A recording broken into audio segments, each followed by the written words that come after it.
Isabella was almost wide awake that night. She had accepted Alastor's deal of being his bride. Was it a safe deal? She didn't know what to think. But she was told to wear the moon necklace during the day. This was to prevent any other demons from asking her out. The only time she was to take it off was when she was showering, in a pool, and even while sleeping, and doing some exercises. But other than those, she had to have the necklace on at all times. Sure, she did like the necklace that it was on her, but she knew it was meant that she belonged to Alastor, and that only he could marry her. Isabella was tired, so she fell asleep while on their side, viewing Rex, her dog, staring at the window. The next morning, Isabella woke up to hear Charlie knocking at her door. She woke up and looked at the front door. Isabella got up to answer the door, with Rex following her behind. Charlie asked if she could come into her room, to which Isabella then let Charlie in her bedroom. "Hey Charlie, what's up?" Isabella asked.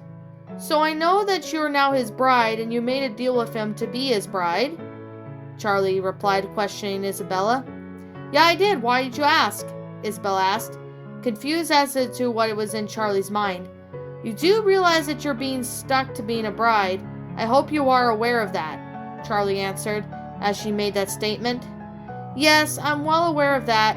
I know there's no going back from that," Isabella said as she put her moon necklace on. "I have to wear this necklace at all times. The only time it's off is if I'm in bed, taking a shower, or going swimming or doing exercises." "Oh, me and Vaggie along with Angel Dust are just looking out for you. I wasn't expecting him to make a deal of you becoming his bride. Sure, I know you two are dating, but I never expect him to make a deal with you about this," Charlie answered. "I'll be okay, Charlie. Plus, if he wanted to hurt me, he would have done so by now," Isabella replied as Nifty appeared. "Breakfast is ready, so come downstairs to the dining room when you are free," Nifty said to the girls. "We'll be there in a bit. I gotta take my dog out first," Isabella replied as she grabbed Rex's leash and attached it to her dog's collar. When Isabella came back to the hotel with her dog Rex, she headed for the dining room with her dog. As she got to the dining room, she was looking for Alastor when a random demon looked at her with very dreamy eyes. "Hey, pretty lady, how about you sit with me?" the demon replied. He was a bulldog demon with small horns on his head. Isabella stammered. "It won't hurt to join me, wouldn't it, sweetheart?" the demon replied. When Alastor showed up, Rex was already growling at the demon, flirting with her. "All right, time out, sir. She's mine and mine alone," Alastor stated as he pulled Isabella close to him and away from the bulldog demon. "He was trying to make me uncomfortable, Alastor. Flirting with me is one thing," Isabella replied as Alastor turned to the bulldog demon with a death glare. "Now you stay away from my girl, or you'll get what's coming to you," Alastor said coldly and darkly as he stared at the bulldog demon, causing him to back away. "Sorry, I didn't know that she was yours. I'll back away now."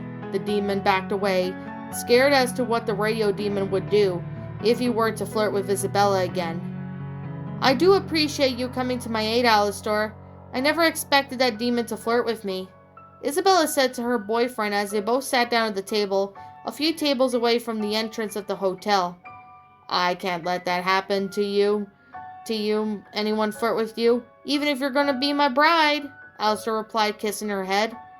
"Alastor, you're attracting more people at this hotel. Even more people want to stay here," Isabella said, amazed at how many more people had arrived at the hotel. "Well, it was thanks to all the hotel staff here. They got along with myself to pitch ideas to make a commercial to attract more sinners here," Alastor replied. This led Isabella towards their table. "I prepared a waffle breakfast with whipped cream and berries, just the way you like it. Ha ha!" "Thanks, Alastor. You sure really surprised me with all this," Isabella said as she took her seat, and then began eating her breakfast. Alastor did the same while admiring his girlfriend's beauty. "You are just as beautiful as a rose, my dear. I can't stop looking at you," Alastor commented. "You seem to like my beauty," Isabella said as she giggled. "You have my word on anything you want. I'll get it for you, my dear," Alastor replied. "Since I will be your bride, when will we wed?" Isabella asked. "That will be when you're ready. I won't force it on you," Alastor answered. A wedding was something Isabella always dreamed of having, ever since before leaving in hell. She wanted to meet a nice boy and get married to him, but she never thought of marrying the radio demon. But since he loves her and she warms up to him, she still has strong feelings for him, and even if he was the radio demon, he would give anything to Isabella desired. Meanwhile, while Serpentius was staring into the secret TV, he was spying on the hotel, mainly at Isabella. Since she was with the radio demon she was dating, he wished that she was with him and not the radio demon. That fucking lucky radio demon has gotten the girl when she should be mine, Serpentius shouted as he slammed his fist onto the desk. He then looked outside of his blimp and he repaired and took aim, and his egg boys took a lot of time to fix. He's the one with the girl he's with. You can't, one of the egg boys began, only to be cut off by Serpentius' ranting. That radio demon beat me to her. She should have been mine, Serpentius ranted. When I get her, she'll be mine, and the radio demon will have to pry her through my cold, dead hands. Perhaps you could try and kidnap her when she isn't looking, another of the egg boys suggested. The hotel has too much security, so that will not work. If I do try that outside of the hotel, who knows when that radio demon will be? He's pretty much keeping her safe at all times, Serpentius answered. I need to get my revenge on Alastor, but how? When Isabella was in her hotel room, she was on her laptop. When she looked at the door to hear someone knocking, she got up to answer it, and appeared to be that Vaggie was at the door. Izzy, can I talk to you about something? Vaggie asked. Sure, what is it? Isabella replied, questioning her friend. I would need to speak about it in your room, Vaggie stated as Isabella lets Vaggie in her room and then shut the door. So, since you are the radio demon's bride, that means you've made a deal with him? Yes, that's correct. Did Charlie tell you? Isabella questioned. Alastor announced it, and honestly I'm more concerned that he may hurt you since you accepted this deal. You do realize that there is no going back from this, when you are his bride who is willing to marry him, Vaggie stated her reply. She was concerned for her friend now that she has been around Alastor the most. Yeah, I am well aware of it, but so far Alastor hasn't harmed me in any way, and as far as I know, Alastor hasn't hurt me in any way, Isabella said to reassure Vaggie, although she was still worried for her friend. I'm just worried about you, and as a friend I'm trying to look out for you, as well as Angel Dust and Charlie, Vaggie replied. I just worry about you getting hurt. Your safety is what matters to us. You may be paranoid or something, but I do appreciate you looking out for me, Isabella reassured her friend. If he hurts you, he's getting a spear down his throat, Vaggie stated as she wouldn't hesitate to keep her friend safe, but she still wasn't sure about the whole deal Isabella made with Alastor about being his bride. She may have been paranoid for all anyone knew, but she knew she was just doing what she could to look out for her friend. Charlie was the same along with Angel Dust. Shortly after Vaggie left her room, Isabella was playing on her laptop when she looked at Rex. He needed to go outside, so Isabella stood up and grabbed his leash, then took her dog Rex outside to do his business. Once she got back to the hotel, she headed for the bar to get a drink or two while Husk was working at the bar. Hey Izzy, what can I get you? Husk asked her. A glass of your vodka cooler, peach flavor, Isabella answered, as Husk got to work on her drink.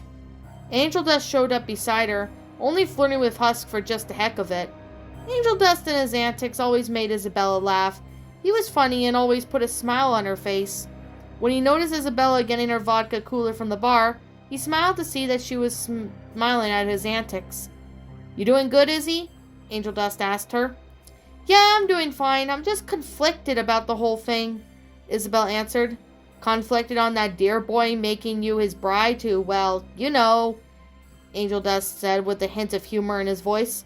Well, he's making me his bride, yes, but I'm more conflicted on the fact that Charlie and Vaggie are concerned for me, Isabella said as she had a sip of her alcoholic beverage. They're worried that Alastor would hurt me, but I don't see that in him, even if he is a powerful radio demon. Honestly, they may be paranoid about it, but that's just me, Angel Dust commented. That may be true, but I do understand they're just trying to look out for me. I do appreciate that, but they probably need to get to know Alastor more before judging him. No offense, Isabella stated. Well, he is one guy I wanted to do him if he bends over, but since he is more interested in you, I respect that, Angel Dust said, before continuing to give Husk a hard time while drinking. As a few days went by, Alastor had treated Isabella like a queen, giving her into what she desired the most. However, one day she didn't feel like coming out of her room. She sure had her off days, but this was concerning Alastor, so he approached her room and knocked. Isabella, are you all right in there? Alastor asked. I'm fine in here, Isabella answered.